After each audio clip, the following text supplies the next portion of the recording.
Welcome back to the Seven Figure Flipping Podcast. I have the esteemed Dr. Sheri Fluellen and her counterpart, JP Fluellen.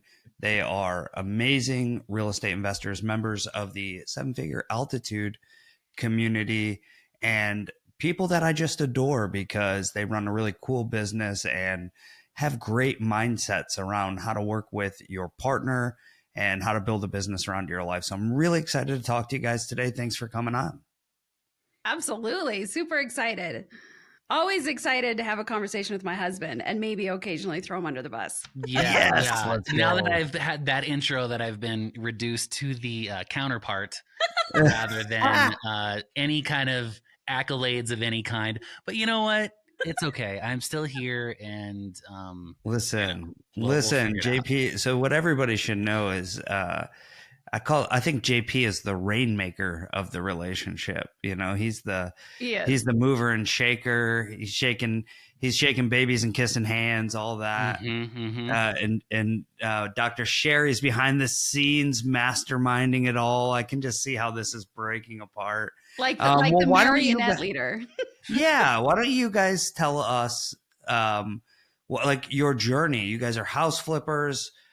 JP, you run an amazing real estate team, and you do all the retail stuff. Like, you're Dr. Sheri Fluellen. So how did you go from, oh my gosh, I want to be an entrepreneur, and all the way up into today with what your business looks like?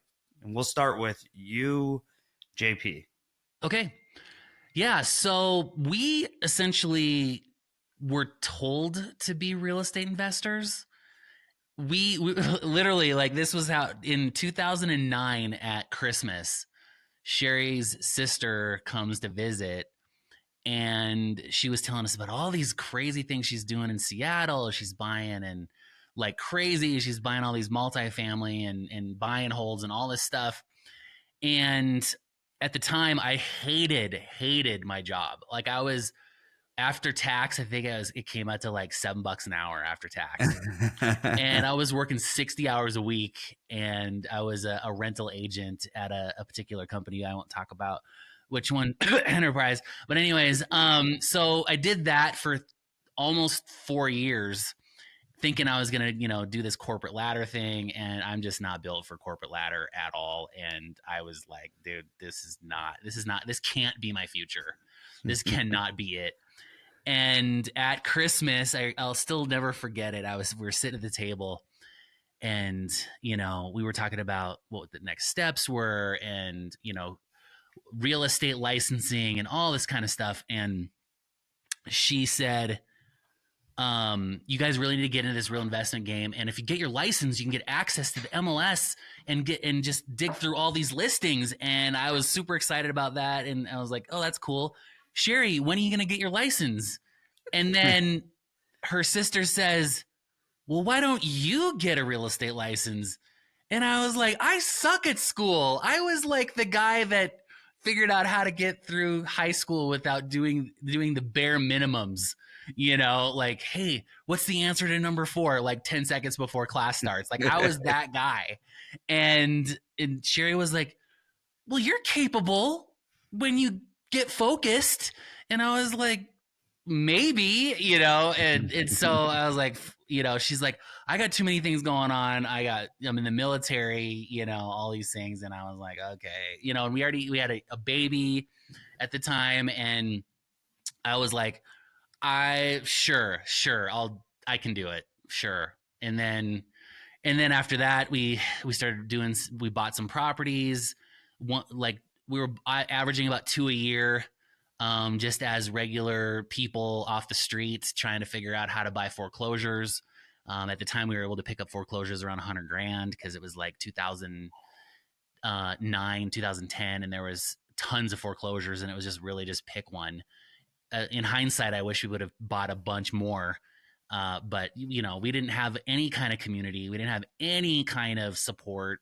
We were just winging it. YouTube kind of sucked back then, and for real estate, so we couldn't get any. There was nothing good on there. There was nothing. It was literally books and like, oh, that sounds like a good idea. We were reading like Robert Kiyosaki, but we were trying to like figure out how to do that to buy stuff off MLS. and he hasn't written a book on how to buy stuff off of MLS. And so we were like super inspired, but we just didn't know what to do or how to do it. So, we did this things that everybody does, like take out a HELOC at, absorbent interest rates, just buy stuff. We weren't even underwriting deals. This is how bad it was. We were just buying stuff. And in our head, we're like, that'll cash flow.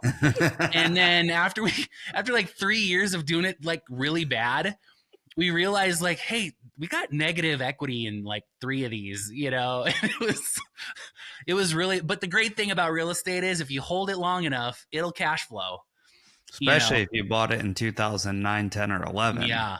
Yeah. And so in my own mind, I was doing, my quick underwriting, which was, that looks like a good deal. That was it. No spreadsheets, no nothing. It was just, I think I just leaned too much on being a real estate agent and seeing the trends in my own head, thinking, oh, that's a really good deal based on what I've seen.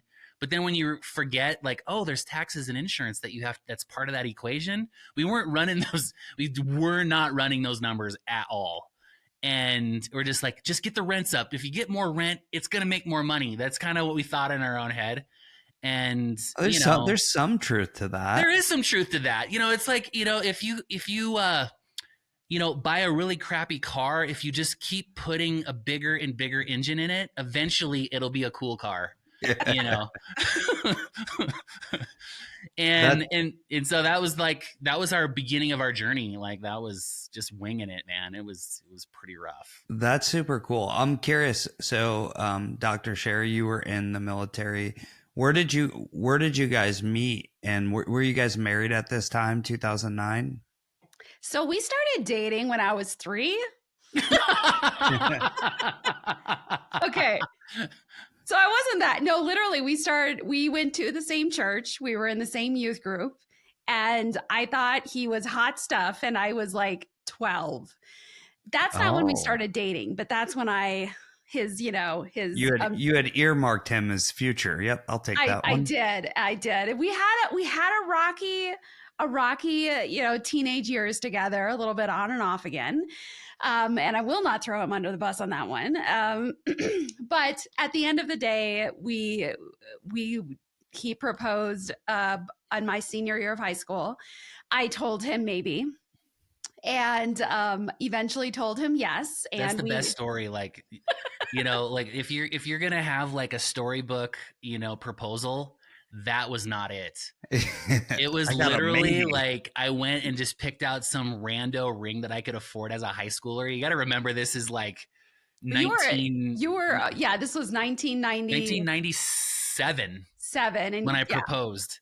Yeah. And I went down to Zales and just being like, hey, what do you guys got that's cheap that has like $100? Yeah. $100 or less. Wasn't quite 100. I had my Zales card, come on now. And so I proposed, and then she says, well, if I'm going to get married, can I get at least a ring that I like? And right there, I should have just been devastated, right? I should have just been stuck my head in the corner and just died. Yeah, but you're the closer, JP. So now you're like, okay, hold on. I know. It was like game on, 100%. 100%, dude. I was like, honey, you get whatever you want within reason. Yeah. And she was like, well, the math is 30% of what you make. So isn't that like, and I was like, 30% of what I make is like $5. Like, yeah. That's how.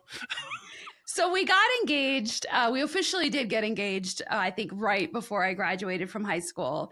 We waited 2 years.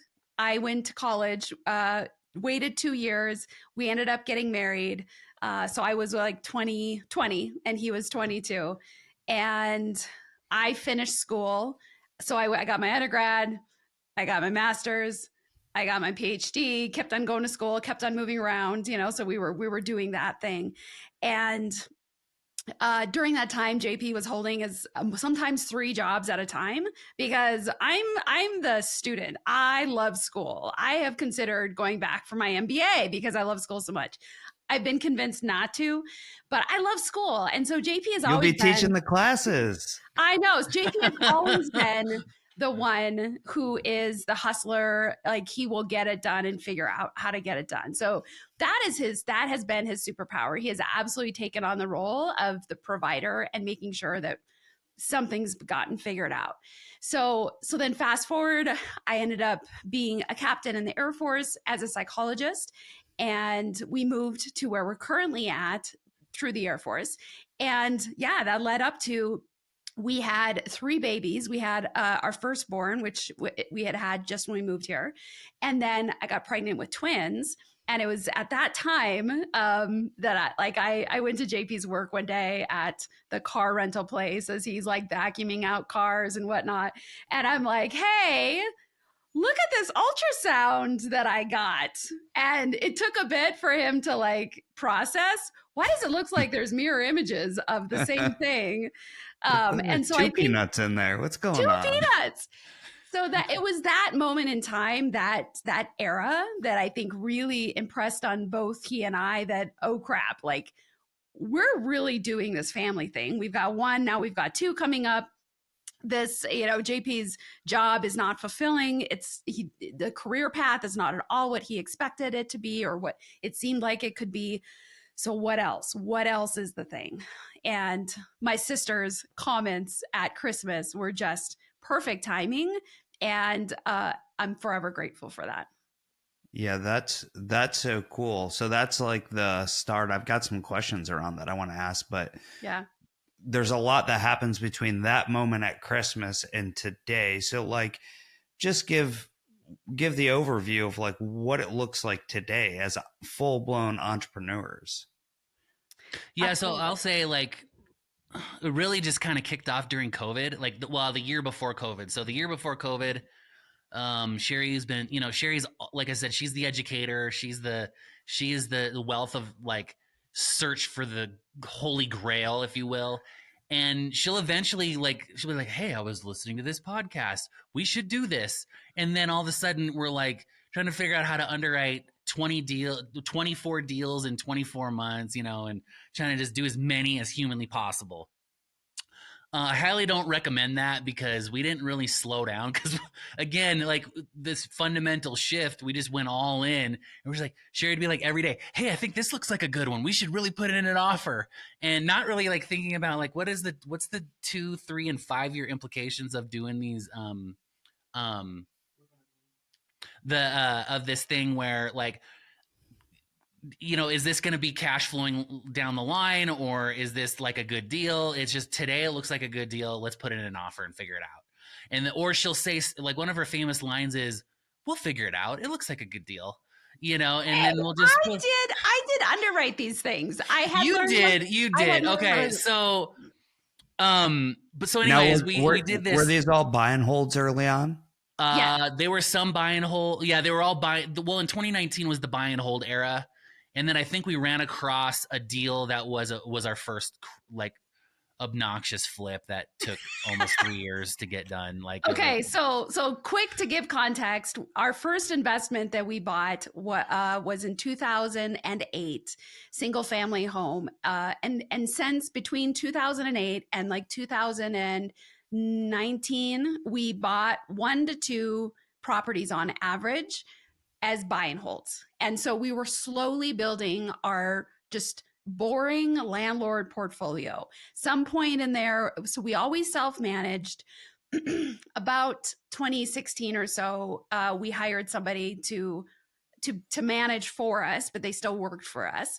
And so that is our foundation of our real estate empire or portfolio or whatever, is just these properties that we had acquired. So I got to a point, I built a mental health practice after I separated the military, sold that practice in 2019. So at that point, I'm like, geez, I don't have employees anymore. I've got all this free time. I'm going to fully invest myself into our real estate portfolio, and I'm going to blow this thing up in a good way. At least that was my intention. So that was like the impetus that I'm like, okay, I'm going to take all of my frustrations, all of this pent up energy, and I'm going to like kill this thing. So we had a good amount of equity just sitting in our properties, and listening to the podcast. I'm like, it's untapped equity. Like, we need to figure this out. So we did significantly increase our rate of acquisition. And some of them were properties that we were continuing to be rental properties. We also sold some.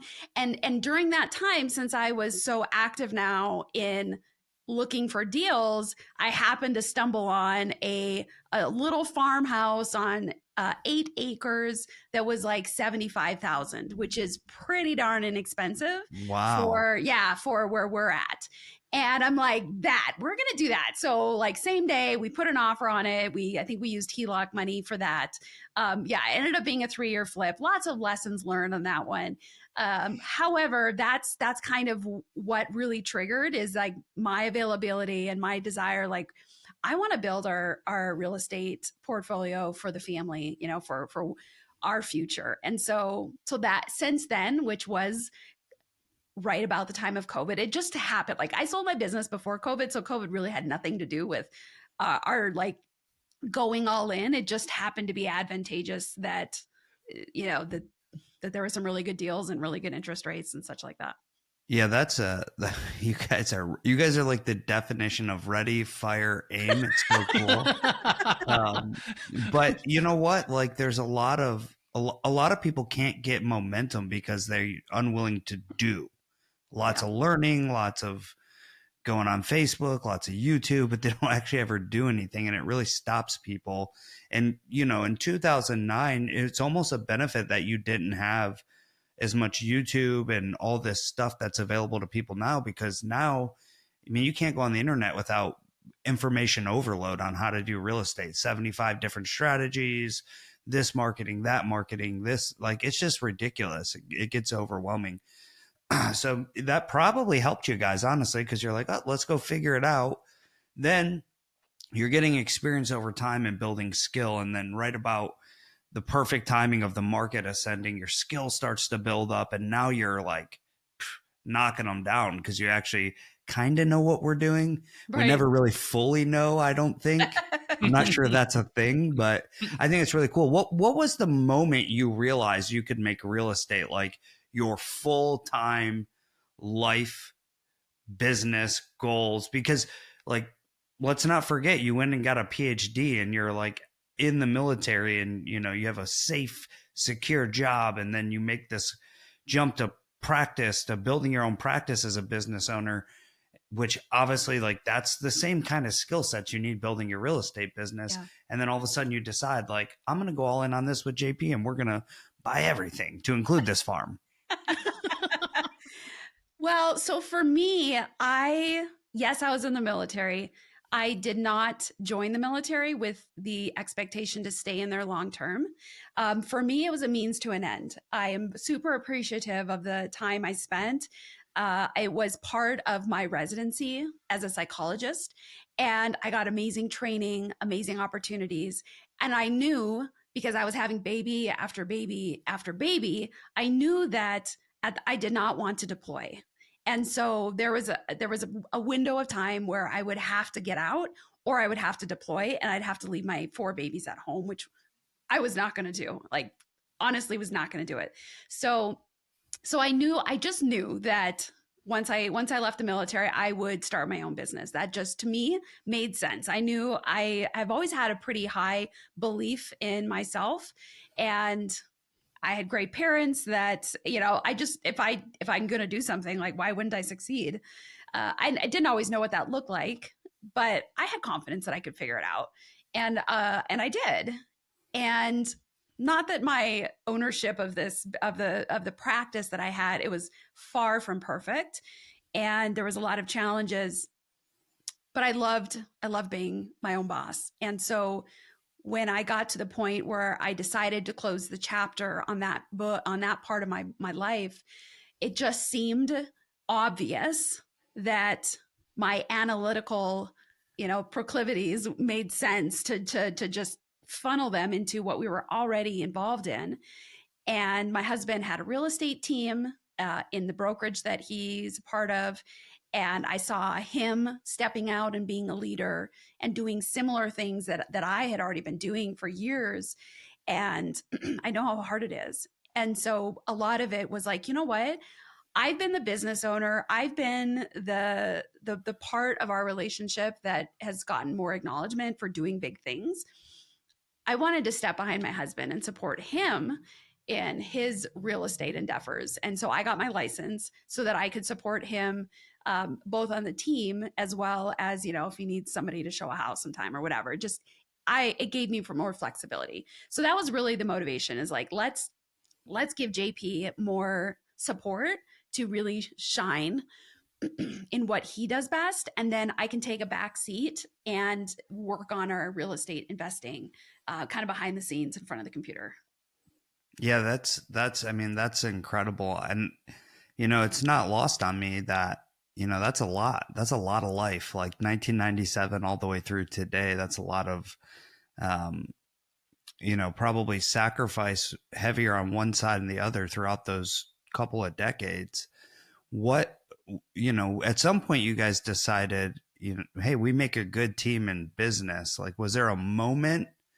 And Dr. Sheri, I know you're going to talk about this. I know you're going to talk to our community about this too when we go to Cancun in April, but like, there's got to be a point in which this discussion happens of like, we can really do this together, right? Like, you're in the forefront, you're getting all the achievement, you were in the military, you got your PhD, you got to practice, JP's building all his thing. And then at some point you said like, hey, I think we could really work together.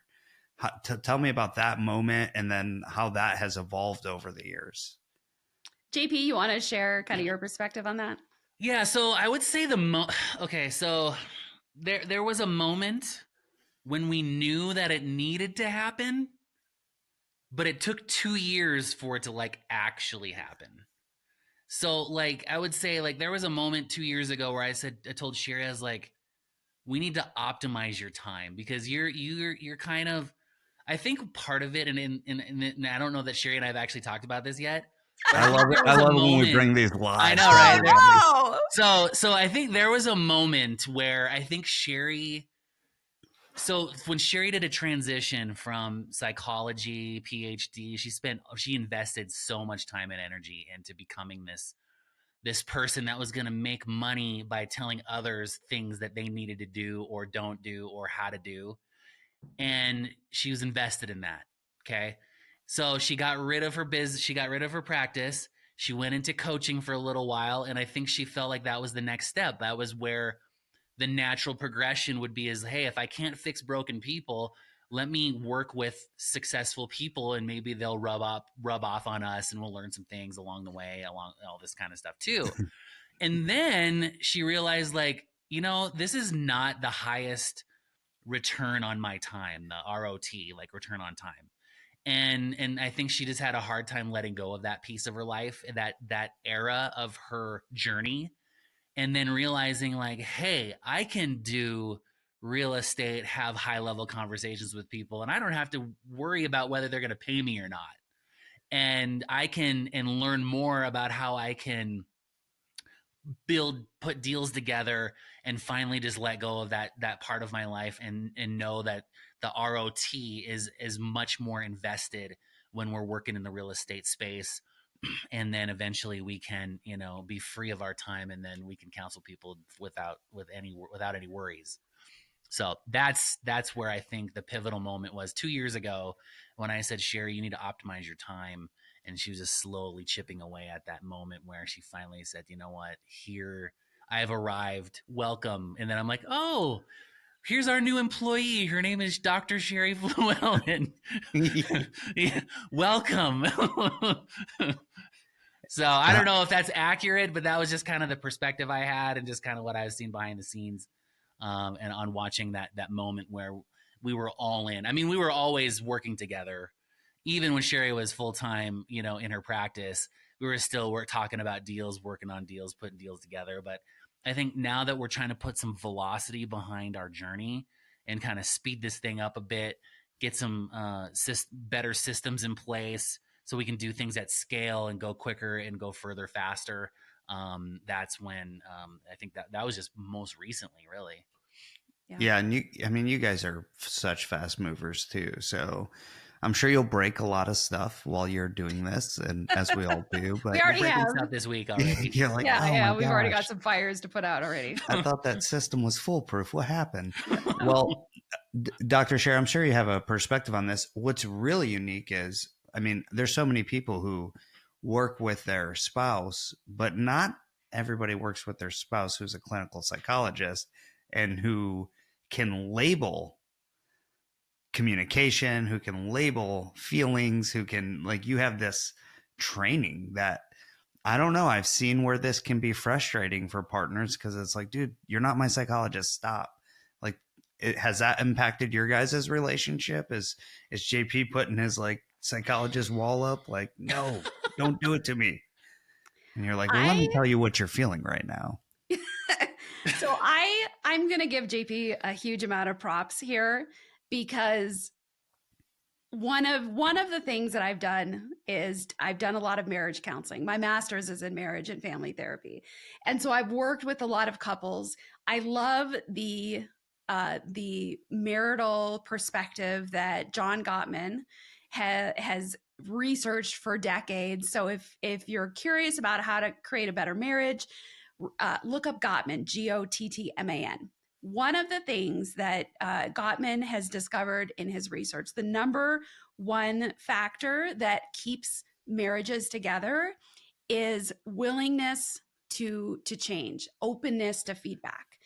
And JP has been huge on that, huge.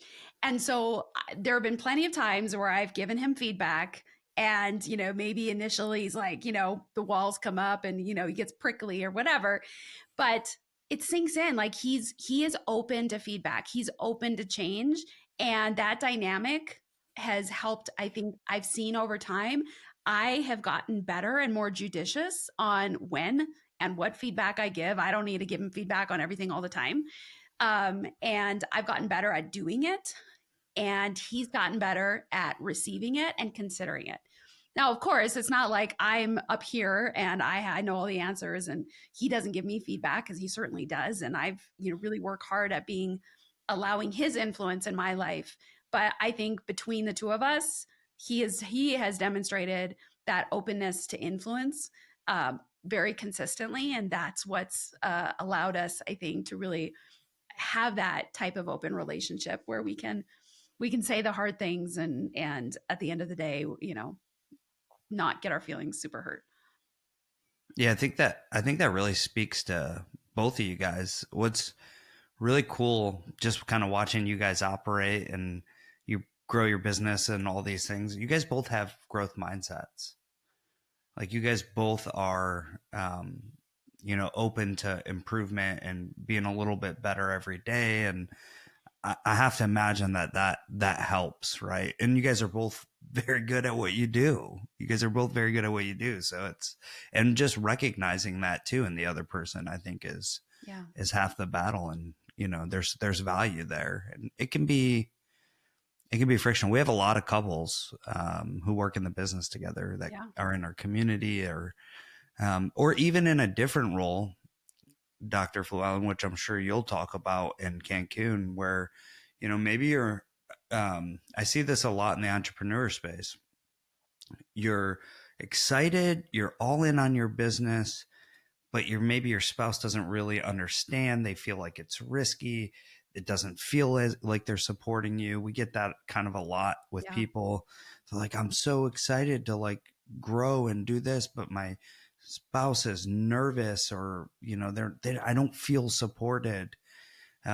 Maybe you can give a little glimpse of what you might say to something like that. Having clarity and consent and like agreement, I think, is critical in marriage. Absolutely critical. I think, JP and I were talking just a little bit ago about one of the things that we feel has really been an amazing part of our journey and working together is that we do work with each other on everything. There is nothing that JP's not doing or I'm doing that somehow the other is not aware of and involved in some way, because it's all real estate. And so I understand why JP's making the decisions he does. And he understands why I want to make some of the decisions that we do. And so there is a complete understanding, not always agreement, but there's an understanding where we have a very strong foundation that we can work from. And that I think has, for us, has been super, super important. So couples where and Bill, who is the fearless leader, one of the fearless leaders for seven figure flipping, he is all in as an entrepreneur. And I've only met his wife a little bit. It sounds like she's very much home taking, just that she doesn't love the spotlight and the entrepreneurship as he does. And that's a challenging place to be when I'm not saying they're being challenged, but just that dynamic, because a lot of times then, like the one spouse that's not involved, then they start to they start to fear things because they don't know, the risk in business. We say the risk is not in the deal, it's in the person doing the deal. And when you don't know, that's what creates the most risk. And so when you have a couple where one person doesn't know, it actually is risky for that one person, but they don't understand that for the other one, the ones that's taking action, it actually isn't that risky. So it's a different perception based on knowledge, based on experience, and that does present a lot of challenge.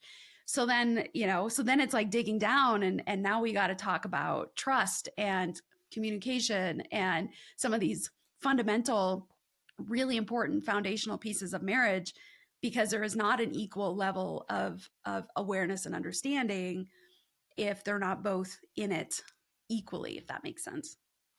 Yeah, it's certainly a challenge. I've seen many folks navigate that. Some successful, some not, but Yeah. everybody wants to feel supported in what they're doing. And frankly, like, entrepreneurship can be extremely challenging. It has the highest highs, best upside potential, but the lowest lows, where, it's like everything could literally fall apart tomorrow if we don't figure out this one problem. Yeah. So if you put yourself into a spouse's shoes who maybe isn't in that entrepreneur space, like, I probably would be like, that's a terrible idea. Like, let's not do that. That sounds risky as well. Not realizing, like, yes, but if I just like figure out how to solve this one problem, then this massive success will come on the other side, which, is like a Monday for us. So, Absolutely. no, it's really great. And I'm really looking forward to diving into this with you guys. I've been married for 19 years. You guys have been married forever. As my kids would say, you guys are old. Our kids say that too. Yeah. Which I get a kick. I'm like, I'm still pretty cool, actually. I don't know what you guys are talking about. Like, Adam, you are super cool. If nobody Yes. has told you that this week, you are so I cool. appreciate you. See, You're this is a welcome. lot. Yeah, I appreciate you. And I'm gonna clip that and give that to my kids so they know. Mm-hmm. Um, That's the YouTube short that goes with the video. yeah, exactly. Exactly. I'm cool. No, this is really awesome. So let's I'm really excited about April and us all going to Cancun and, just spending some really intimate time together. Hopefully having breakthroughs and big ideas and wins in our businesses.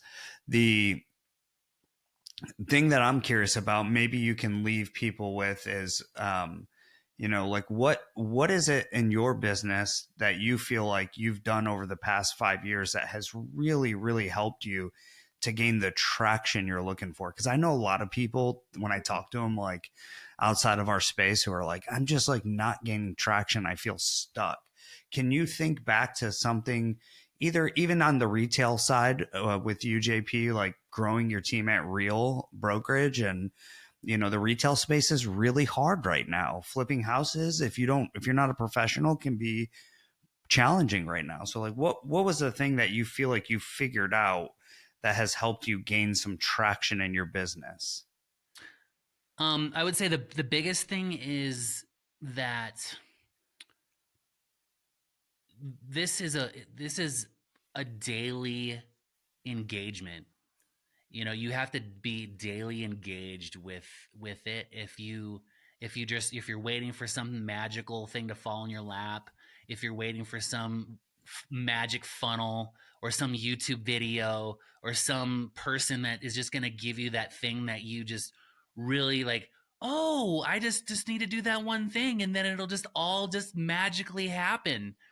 Because I think what happens is a lot of times in this business, we get so caught up in the small little wins and successes that we get that we just try to let those things ride us through.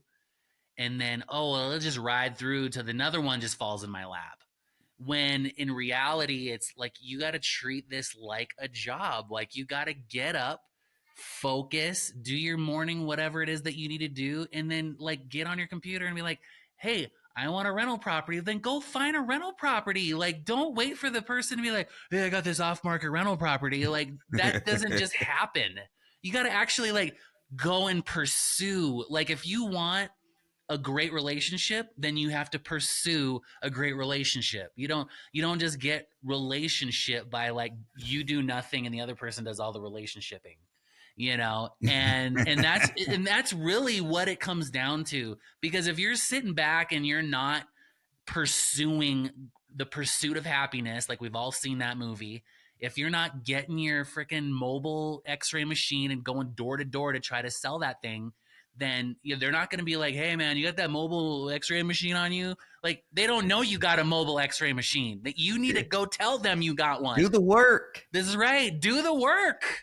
I Yeah. mean, my shirt says work hard, be kind. Like, there you go. That's what it boils down to, is like, do the thing and then the thing's going to reward you. But if you're sitting back and you're not where you want to be in your business, then that means it's my kids call it, well, that's a you problem. It is a you problem. It really is a you problem. Like, you need to get out there and fix you so you can go do the thing. Yeah, I love that. I'm actually curious, JP. You have great perspective on the retail side. Like you do retail, and you guys are buying investment properties Mhm. to keep and to flip. What have you seen in the retail space? 2024 was the least transactions that have happened across the country since 1995. I mean, I feel like agents are leaving the industry in droves. The top agents are still doing what they do, obviously, but that middle and bottom third it's a bit of a bloodbath. So what are you seeing on the retail side that's making the difference for agents that are on your team or in your space? The big difference is, one is this is a people business. It's always been a people business. You still got to keep those lines of communication open with past clients. You still have to, unfortunately, I'm old and I hate social media, but you still got to be on social media. Like, you still got to go out there and be consistent. You have to have a YouTube channel. If you don't have a YouTube channel, you might as well just quit right now, because Wow. it's literally like a key component. Um, because I was literally just having this conversation yesterday with somebody about how do you get your listings marketed? Well, what do people do when they are doing research? They go online, they type in your name, they see how good you are, what are your reviews, what are you doing to get your name out there? Because if your social following is your automatic audience for whatever it is that you're pitching. So the more you have that, you just automatically, there's someone in there that wants what you have. You just got to give them the right thing that you have that they want. So if you're not being consistent in your free audience that you can cultivate by just being consistent, then you are missing out on the future of all marketing, which is like, why do you think Mr. Beast has done so well? Because he has a ginormous audience. And all he has to do is be like, hey, I'm selling this dumb thing, and people are going to buy the dumb thing because there's 100 million of them. So there's Oh always, yeah. like when you're in a crowd of people and you're like, oh, there's always one. There is always one. There is Yeah. always one that's going to, that Yeah. wants your thing, So you've got to do what is relevant, and my challenge is like, Facebook and YouTube are like for old people. TikTok and Instagram are for younger folks. And honestly, like, I'm going to stick to my Facebook and YouTube, and it's fine. But you got to pick a channel, stick to it, be consistent. And then all the old school marketing still works. Picking up the phone, having a conversation still works. Sending out mailers still works. We all like to go to the mailbox and see your name on stuff that doesn't have advertising on it. And you put a card in there, or what they call 3D mail. You put like hey, whatever, like, hey, you're looking to blow up, and then they open and there's like bubble gum in there, or whatever, like, you're Yeah, the staple to my relationship, and there's like a little thing of staples in there, or whatever, I like, just love it. stuff like that, stuff still works. But really, like I said before, it is the market. Well, let me step back for real quick. Lots of inventory. There's lots of inventory, so marketing is more important now than ever. um, People that have a 2.8% interest rate are probably not going to sell anytime soon. So, unless it's a life change or something that is forcing them to move out of the area that they're giving up the interest rate, they're just not going to sell. So you have to not talk about the rate. Talk about what you're going to do to get the thing sold. And I was having in our accountability meeting on Monday, I was talking to the guys about, like, you have to ask the right questions. If you're not licensed, you have to ask the right questions to get the right real estate agent that's going to list your property. So critical. If you have an old school real estate agent that is not connected to the way that we market today, then you might want to reevaluate how you're getting your stuff moved, because 60, 80, 90 days on market is unacceptable if you know what you're doing. You can move houses a lot faster as long as if you know how to market. And one of those things too is like open houses. Open houses is not that thing that realtors do on the weekends because they got nothing else better to do and they want to spend 2 hours at your house. You need to do the relevant marketing to create that as an event, that event will breed fruit. So if you know that rock star musician is coming to your town that weekend, they do everything. They're putting YouTube videos out. They're putting out ads. They're doing all these things to sell tickets for that event.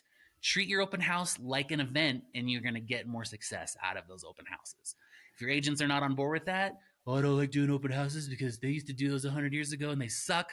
And I'm telling you right now, like, I double-sided 2 of my listings for flips this year already by doing open houses correctly. So you just gotta do the right things. I won't even touch an agent if they won't hold an open house. It just tells me that they're fundamentally misaligned. They're not willing. They're lazy. Like, execute all the marketing strategy. Like, if I hire you as an agent, by the way, like, I like to hire agents. I'm an agent. I don't list any of my own stuff. I like to hire agents who that's what they do for a living, and they're good at it. And one of the things that some of the things that I ask them are, what's your marketing plan? How do you plan to get as many eyeballs on this house as possible?